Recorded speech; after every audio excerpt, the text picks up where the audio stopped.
If you're an author, you're always looking for ways to get lots of visibility. Today, I have the distinct privilege of interviewing a fantasy author, children's author, and actually she's written in a number of different genres. I'm really excited with my guest today, so stick around.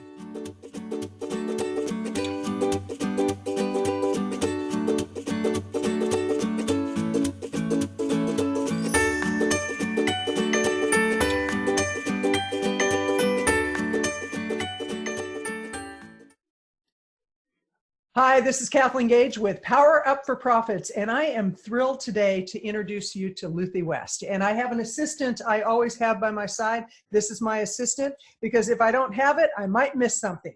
So let me tell you a little bit about Luthie West. It's Luthie M West, and she currently lives with her husband in the beautiful state of Oregon.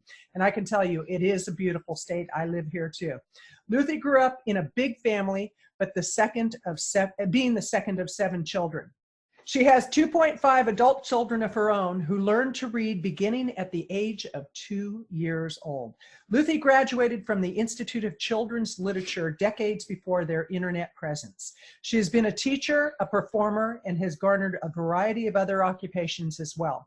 Her multifaceted background has given her a wealth of experience that translates into incredibly captivating fantasy fiction. In 2017, Luthie M West wrote and published 4 children's picture books. Today, Luthie is working on 2 young adult novels. Luthie is with us to talk about the challenges in publishing and marketing that a fiction author faces today. Great to have you here, Luthie. Good to see you, Kathleen. Great to be here. And on a beautiful Oregon day, it's so gorgeous outside. My goodness. It is indeed. Yeah, it's the 5 minutes of sunshine that we get. So, I'm curious because I work with a lot of authors, but not a lot of fantasy authors. And you really have dialed in what your passion is, what your skill is. And I'm real curious how you became a fantasy fiction author. Well, fantasy was always something that I enjoyed. I'm a big Disney fan, and Disney was all about fantasy. He happens to be a relative. My sister follows our lineage, and she found him in our line. And so maybe it runs in the blood. But actually, I started very young with my sisters and doing performances. I would make up little stories for us to put on as skits for my parents. And I think that one of the first things that I've enjoyed was when my mother read to us. And one time I guess she was taking a class. She had written a story about a bunny. I don't remember the story, but I do remember that she wrote it and she sat and she read it to us. That's when there was only the 3 of us girls. I was about 5 or 6. Well, I'm curious because you say that your children were reading by the age of 2, which is unheard of. How did that happen? Because I think that really gives you a special qualification as a children's writer. So how did it happen that your children were reading by the age of 2? Well, I read to them. I read to them before they were born. I would just read out loud. And when they were born, I would read to them.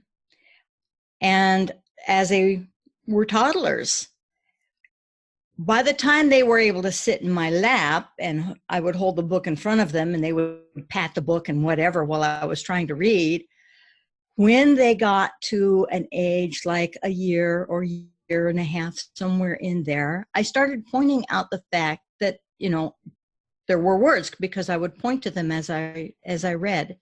By the time they were 2 years old, I had given them a little box and we would write a word on it, and I would give them the little words, a, the, an, it, little 2 and 3 letter words, and they would begin collecting. And by the time they were close to 3 years old, we had given up the box with the words in it because our vocabulary was so big, we just didn't have room in the box anymore. Wow. So does that have anything to do with you becoming a children's writer?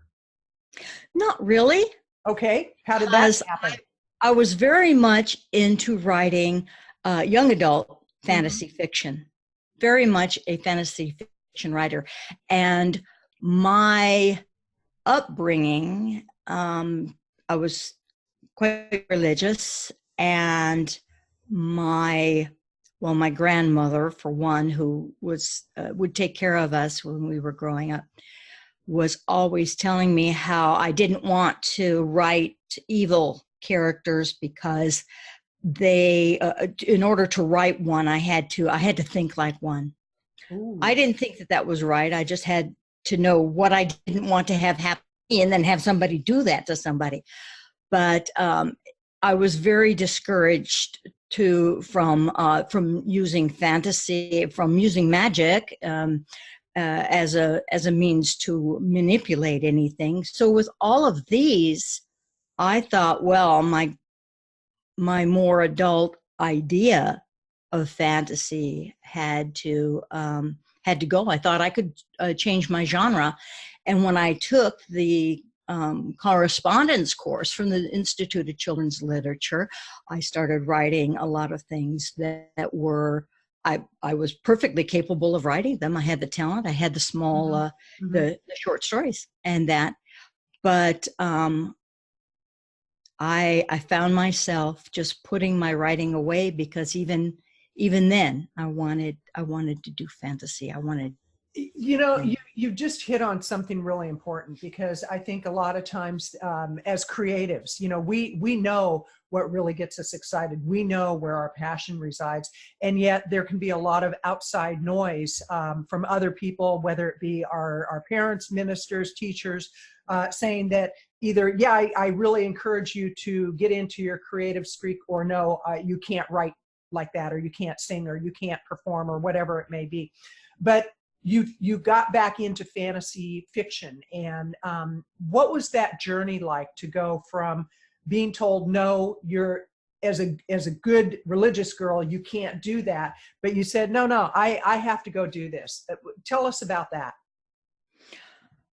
oh, actually, I played with writing. I played with acting. I was acting well, I started acting at the age of 14 in community theater. I was one of the first to act at the Orange Youth when that started back in 1964. Say the name again. The Orange Youth Theater, Oh, okay, okay, that was in Southern California. okay. And yes, and I was 14, 1964. That's dating me. It Okay, tells you how old I I'm running the numbers right now. Aha. Okay, I know how old am. you are. Now you know. But actually, yes, though performance was very much what I liked.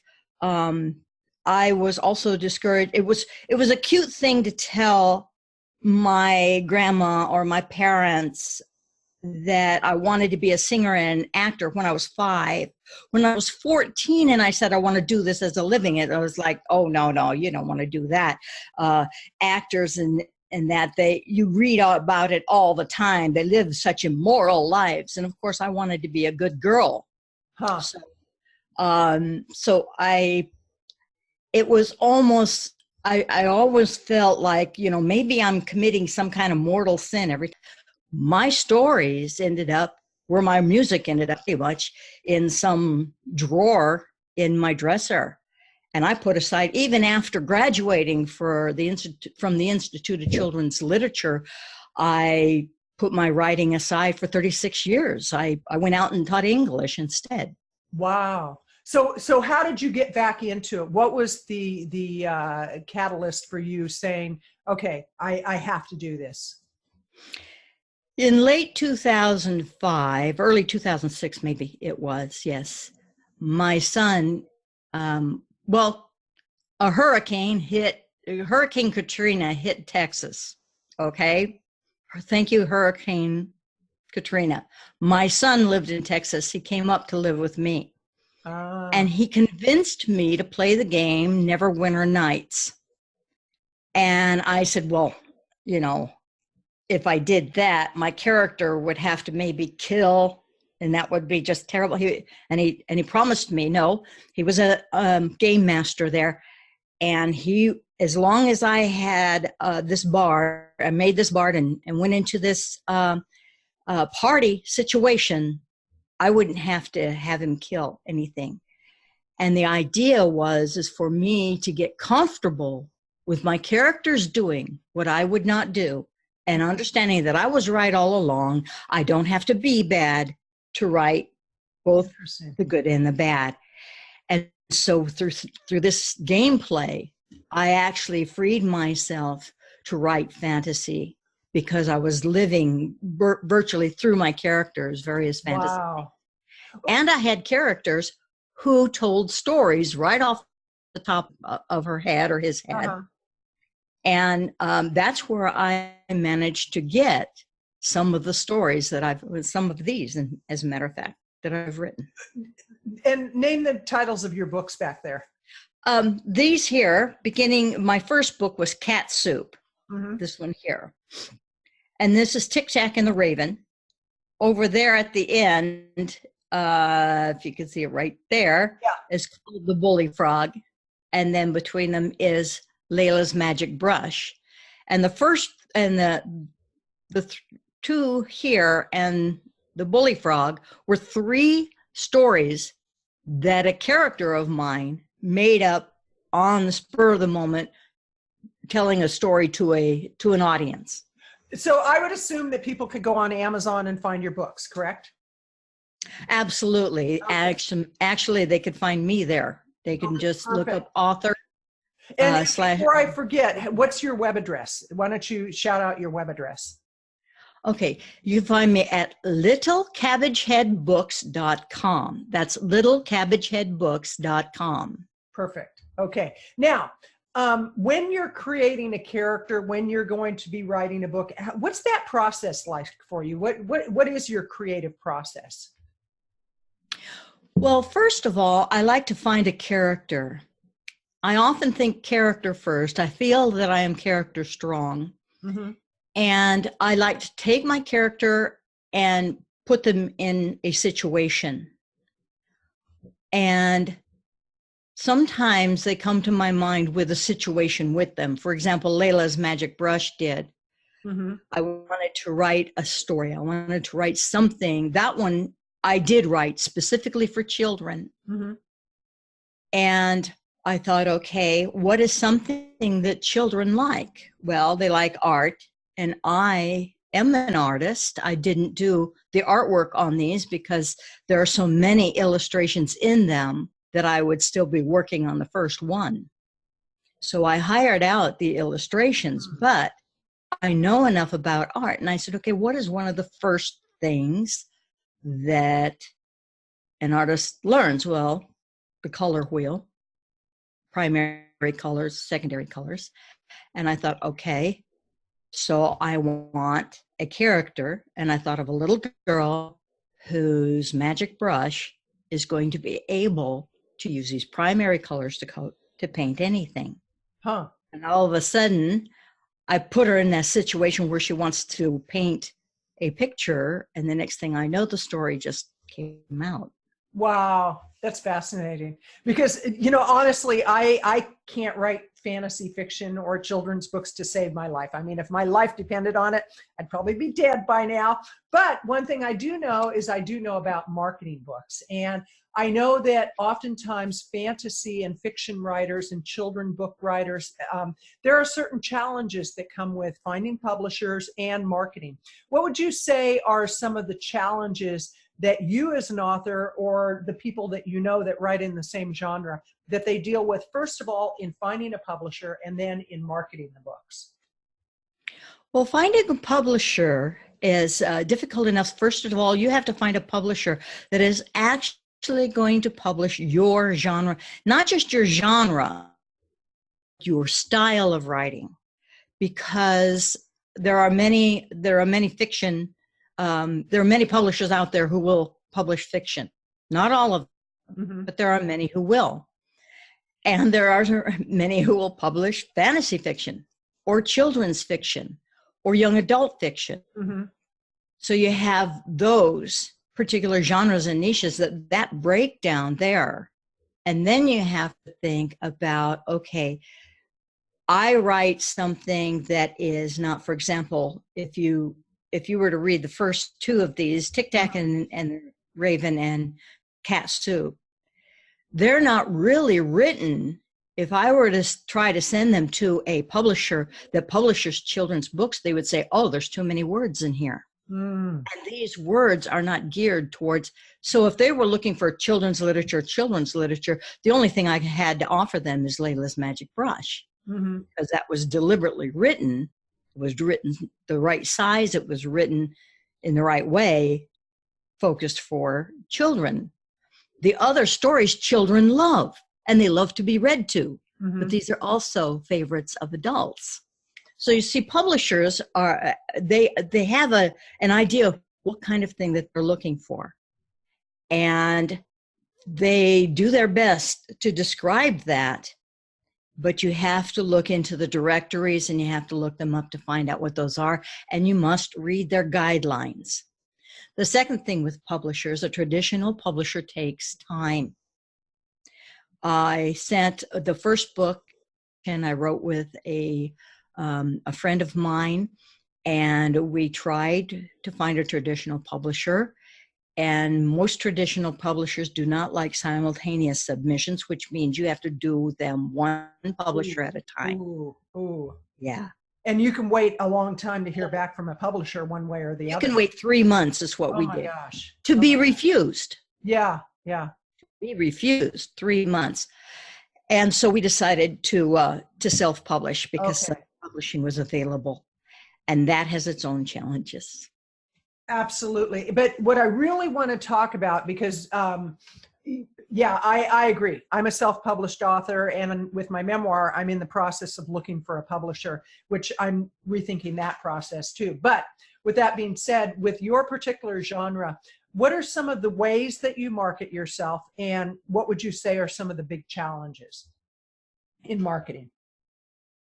Well, the difference between marketing a nonfiction book and a fiction book basically is that most of our nonfiction, not all, but most of our nonfiction authors write a book that has to do with something within their business, something that they present, whether they're a coach or a fitness or whatever. Right. And so their book is their brochure to who they are and what they do. Right. For fiction writers, our book is the thing. So in order to get this kind of attention that we need, the kind of visibility that we need to be a little more creative. Thank goodness that's what our genre is creativity, because we have to be a little more creative. We need to use the same type of platforms, but we have to have a different focus. Our patterns and platforms have to be treated a little bit differently. We still need to go out and we need to find our readers, but we also need to find publishers, librarians, or sellers. Okay. So to do that, we have to do something locally. We must do something online. I use media. I call social media. I'm not really keen on it just yet. I'm still learning the ropes there.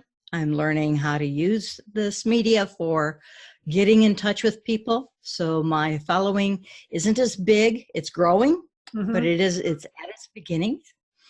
I find that I do readings at libraries, and I am working on a campaign for doing readings at local preschools, where I send out a flyer with the children to take home.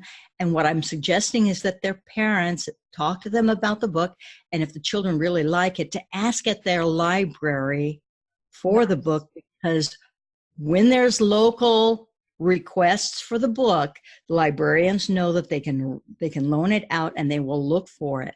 Wonderful. So I have first set my books up to be library friendly, and to have distribution for libraries. Right. And in all, it's in electronic as well as print.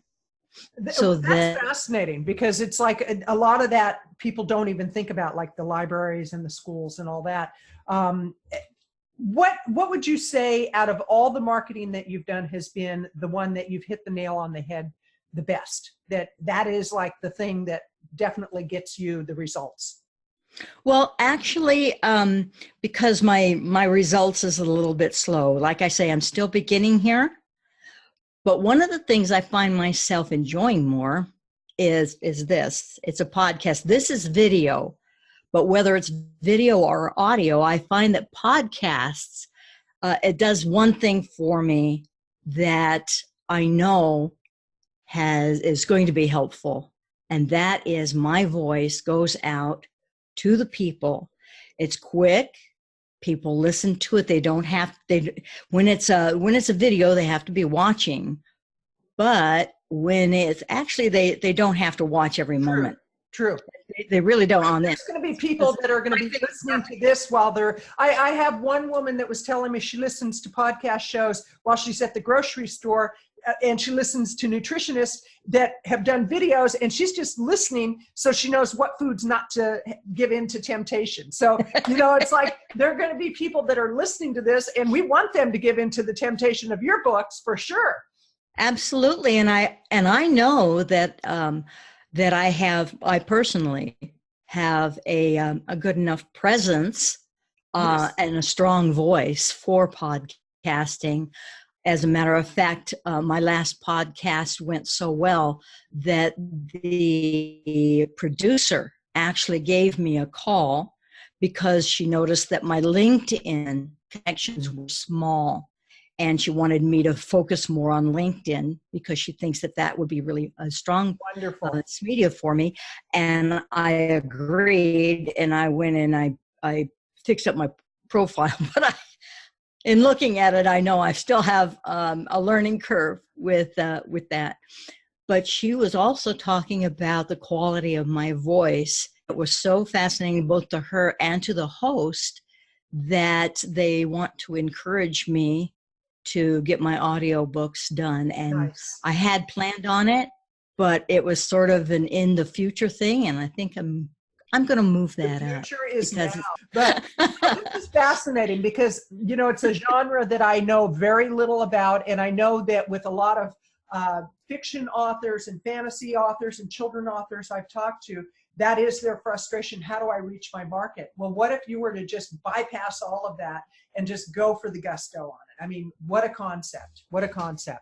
Yeah. Okay, now I remember what it was. Okay. And because we were talking about, talking to schools and that, and readings. And when I was looking for podcasts to interview me, Mm-hmm. I found that many, because I looked, especially since I have children's picture books, I looked in the list of children's podcasts, podcasts for children. And I found both in children and young adult and other, middle grade Mm-hmm. Genres of any of the fiction genres and fantasy fiction, all of those genres, many podcasters only are the podcast itself is reading a book. It's reading a chapter or reading the book. Wow. So I thought, well, that's one of the things that eventually I should probably do. And and one of the other challenges I have is just that I get overwhelmed because I have learned, and I have been learning since 2016 about marketing and about all these different things, all the social media, all the different like how to create a Kindle book or an ebook or a paperback print or a hardcover or audiobooks, or how to sell, how to market, how to do podcasts. And every one of them has a learning curve. And I'm still learning. You are correct. And here's something that I don't think you're going to really like, but the fact is I've been doing this for many, many years, all the marketing and all that. And just when we learn something, then something new comes along. And so the recommendation I always make to people is pick 2 or 3 things and go deep into that. Like podcasting, obviously, is one of my big deals of getting authors and experts on podcast shows. And another one is using YouTube effectively and tying that in with the podcast stuff. But if you go much beyond that, you're going to spread yourself too thin and you're not going to get the result that you want. But it sounds like you're very much on track, Luthie. And in closing, again, where can people find you? They can find me at littlecabbageheadbooks.com. That's littlecabbageheadbooks.com. They can read about me. They can read excerpts of these books. Perfect. And they can find links to their favorite online retailers to purchase them. All right. And I just want to say thank you so much. And in closing, what are your final thoughts, maybe for the children, maybe for the authors, maybe for both? For the authors, I would like to say that when you are a fantasy fiction author or a fiction author, any kind of fiction author, visibility is very important. And it is also important, I think, to get on podcasts, whether you're reading your work on podcasts, but mostly interviewing and sharing with other podcast hosts because they love you. There are podcasts out there that are strictly for presenting authors, and this is something that we really need, even more so than the nonfiction author. We need this kind of help. And what about for the children? What's your message to the children? Oh, hi, kids. I love you. Look at that. The tonality changed everything. Hi, kids. It's like me talking to a puppy dog. It's like, hi, kids. Yeah. No, wonderful. I love you. I think that you should read and be read to and read to each other. Right on. And there's a whole new world out there in books. Awesome. Awesome. Well, Luthie, it's been delightful. This is Luthie M West that comes to you from Eugene, Oregon. And this is Kathleen Gage. Well, that's Luthie West. This is Kathleen Gage. It comes from Pleasant Hill, Oregon. We're actually just about neighbors, and we've been able to meet face to face. It's been delightful. And Luthie, I just want to say thank you so much for all you're doing for the kids, because the kids need what you have, and I really appreciate it. And to everybody who has had the opportunity to hear Luthie M West, I encourage you, go to Amazon, look up her books, go to her website, and we'll put that link down below with other links to her social networks, her Schmedia. And thank you so much for being a Power Up for Profits fan. Have a great day.